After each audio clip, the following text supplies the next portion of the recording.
What's up, guys? That Really Gross Guy here. We are back, and today we're going to talk about what happened or what reveals were made at Tennocon or TennoLive 2021. Don't be afraid. And I'm pretty excited about the future of Warframe. Even though it didn't seem like that much was revealed this year, there were a few pretty large and very important things that are coming our way in Warframe.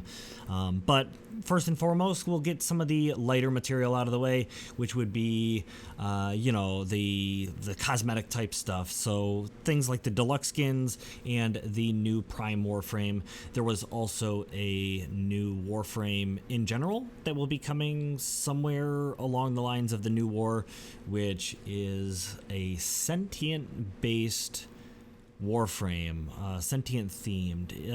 The only one we have currently is Revenant, which is kind of based on the Eidolons of the plains of Eidolon. But this one is like fully based around more of like the Conculist or Vonvula, well, not Vonvulus, but the sentient enemies we see with the guns and whatnot on like Lua. Anyways, it's pretty interesting. I'm assuming there's going to be some cool, more sentient-based abilities or something. I don't know, something that fits it in the realm of the sentient faction that makes this Warframe stick out. So that's pretty cool. But yeah, I don't know. It's definitely something new, something interesting. I'm not, it's not the most incredible thing that we heard at Tennocon, but I mean, it is a look at a new Warframe, which is nice. Following that, we do have 3 new Deluxe skins, which are coming our way. I'm actually surprised there were only 3, but, they didn't show anything with the Zephyr Deluxe. We did have the one Zephyr skin, but there's a Zephyr Deluxe that's been in limbo for many, many, many years. But there was also the Revenant skin, which we didn't see anything on, which I'm kind of surprised, but then again, they were kind of in a certain time frame where they could only show so much, so I kind of understand why they didn't show any of that. But currently we have the Volt Deluxe, which is in the works, which I think looks really, really awesome. This thing looks like some ethereal or it kind of reminds me of like Raiden, or I don't know. It's really, really cool. There was Rakao in the Tennocon community. I feel like this is a little bit down that avenue. However, there are a few new Tennocon artists making kind of some sentient material. For instance, the Protea Collapsar, I think, is the sentient kind of Protea. And then, there was a Titania, like sentient. Anyways, very cool stuff. I'm excited about this. Volt, I think, is a really awesome frame. I know a fan favorite is Volt, so I'm really excited to get my hands on this. But yeah, it's nice. It's nice. Another one coming through would be a Protea Deluxe. This is fan concept. I think this was from what I remember, it was a fan concept for Protea Deluxe. I think this looks gorgeous. The what she has in her hand, the floating thing in her hand, I think is going to be her, or the ball thing she throws out. I think that's just going to be like a reskinned little gadget that she uses, which is kind of neat. I'm assuming her turret is going to get a complete reskin, as well. But for the most part, this thing looks really elegant. It looks, very cool. I like the helmet. It looks flashy. Reminds me a bit of like the really intricate Titania kind of helmets that we've seen in the past. But and then this asymmetrical clothing kind of that she has donned on herself, but it's really cool. Nice garment. But yeah, I don't know. It's a very cool design. I'm looking forward to it for sure. Protea is very new, so I'm kind of surprised this one is popping up as quick as it has. But I mean, we could also use a Wisp skin, please. I mean, the Tennocon is also really good for Wisp, but anyways, yeah, I'm pretty excited about this one, not gonna lie. And then lastly would be the Baruch Deluxe, which is interesting. Does have 4 arms, like a Surah, the god of, well, I don't know, what is a Surah the god of? War?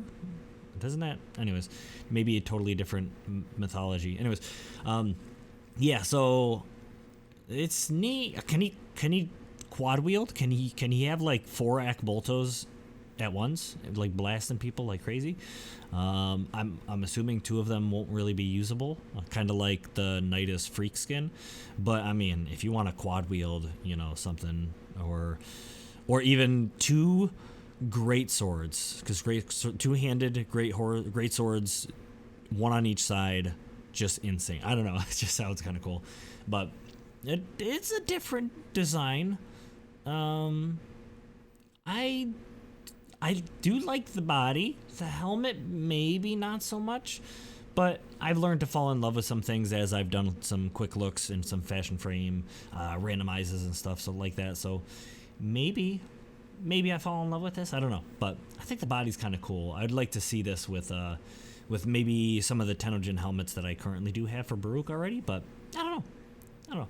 Anyways, yeah, and then lastly, I guess we'll talk about the new Prime Warframe, which everybody kind of knew what was coming, but Nidus Prime. I was right, you were right, we were all right. We all kind of knew this, but yeah, they showed it not only in concept, but they actually had the video for the, was this during the TennoLive event, the main event?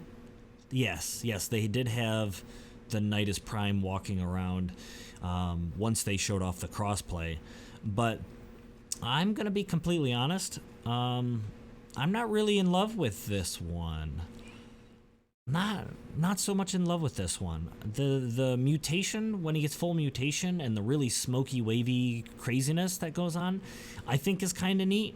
But I feel like we've been spoiled by the Tennocon creators with like the Night Hunter and the Kuveil Scrounger, and of course the Technosis skin. And I love and own all 3 of those Tennocon skins because they're phenomenal, and I love Nidus.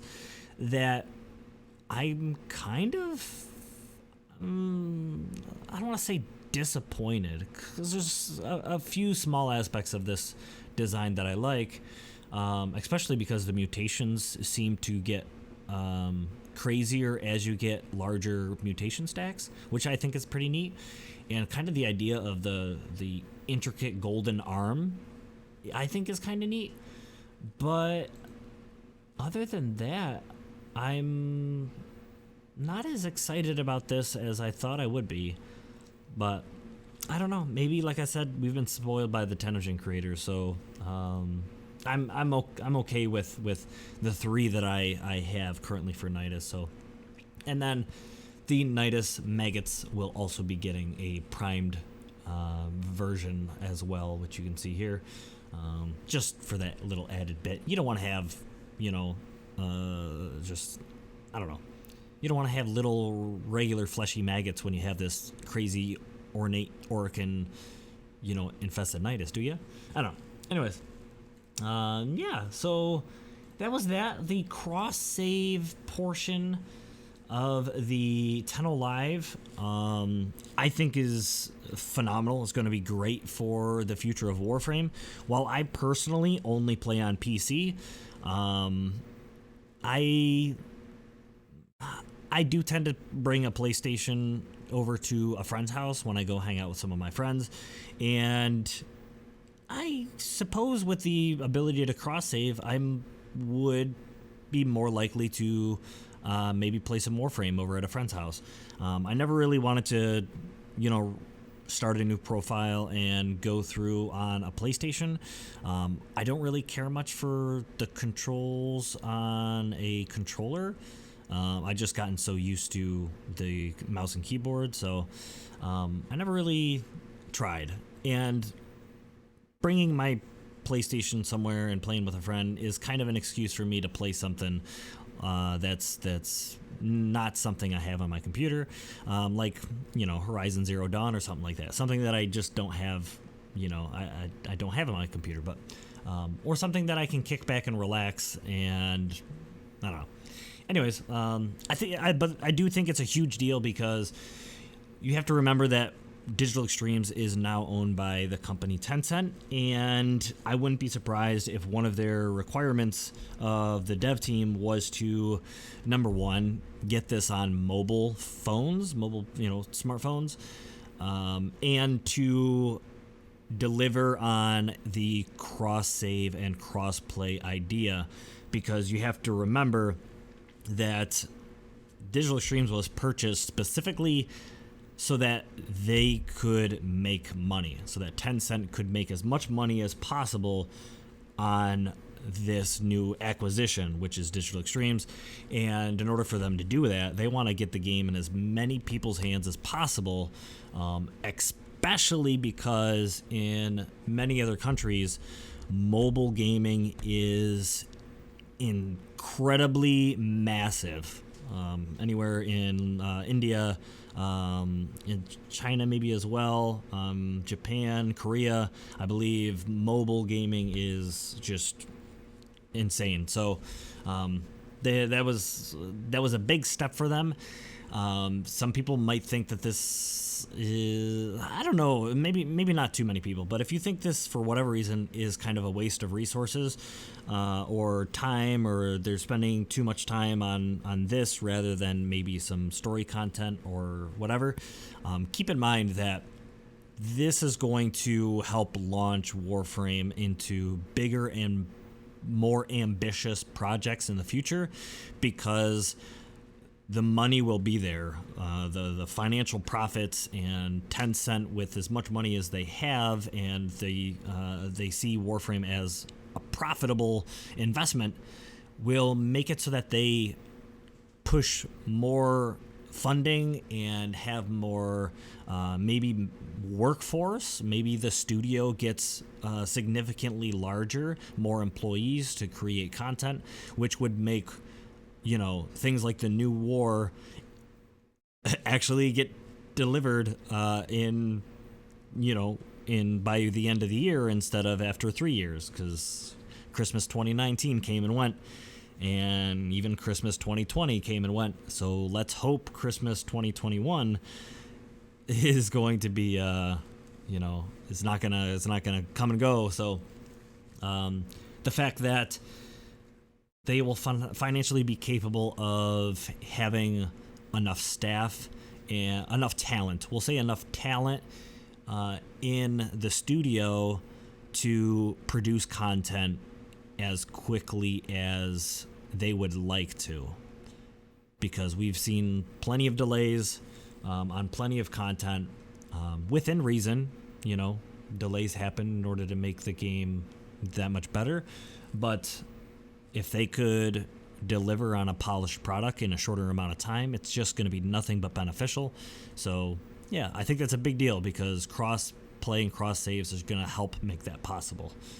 And then, of course, there was the final New War reveal, everything they talked about. That was really interesting, because Warframe looked like a entirely different game. It looked... I say this not out of any, I'm not in a negative way, but it seemed slower and kind of sluggish. For instance, the Grineer soldier we were seeing in the gameplay was more like a Gears of War soldier, or someone who is slower, more sluggish, but a little bit more tankier, stronger. Then there was the Corpus unit, which kind of gave me a little bit more like Mass Effect vibes, where there were a little bit of skills and whatnot that were being played into the role of the Corpus unit. I don't know. It felt very story-driven and linear, which, of course, they're talking about a cinematic quest kind of thing for New War, which makes sense. but it felt like not Warframe to a degree. I don't know if that's good or bad, but it was playing into other successful franchises and their kind of play style. So that was interesting. And then, of course, Teshin felt a little bit like Sekiro, a little bit. And just, that was super cool. I was really, really excited. The first two, I was like, okay, this is a little gimmicky. I was like, it seems kind of interesting to just step in the shoes of a Grineer soldier and a Corpus unit. But then when we played as Teshin, I was like, yo, Teshin. Oh man, that was cool. I don't think, however, this is going to be like a long-term thing. Like, what I mean is, we're still always going to be playing as our operators and our warframes. Don't expect after this quest is done that we're going to be running missions as Grineer units or Corpus units or even as Teshin. Like, I don't think that's going to be a thing. This might just be kind of a little snippet into the idea that Digital Extremes is willing to give you a perspective that isn't from a Warframe if it's necessary for the sake of telling a story. So maybe we play a Stalker one day. I mean, could you imagine cinematic quests in the Stalker point of view, or a cinematic quest with the Bayless point of view, or a Lotus? Interesting thoughts. But yeah, I think that's going to be where I leave it. Nothing too crazy. Yeah, it doesn't really seem like any of this was too crazy. It wasn't a mind-blowing experience like seeing Plains of Eidolon for the first time.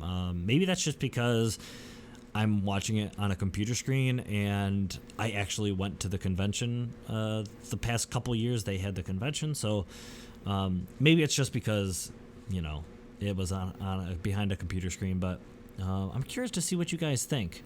Was this Tennocon as mind-blowing as maybe the previous ones? And also, what are you excited about? Yeah. Are you going to be using the cross-play and cross-save feature? I know definitely that I'll now be able to jump in the games of some of you guys and some of my friends that might now pick it up because they don't play on PC. So maybe, I don't know. Anyways, thank you guys for watching. Hope you enjoyed, and I hope to see you guys again in the next video. Blah.